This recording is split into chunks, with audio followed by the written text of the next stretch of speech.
In front of me is Tank 3 Pro, and today I would like to show you how you can block app notifications.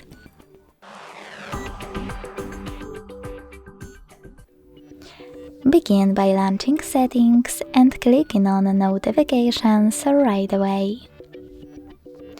Now select App Settings at the top. Click on Most Recent and tap on one of those options. In my case, Most Frequent.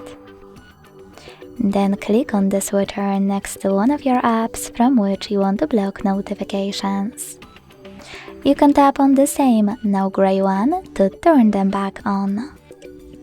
If you want to, you can also just click on one of your apps available on the left, and then manage all notifications from here. Thanks so much for watching. If you enjoyed this video, leave a like, comment and subscribe. Bye!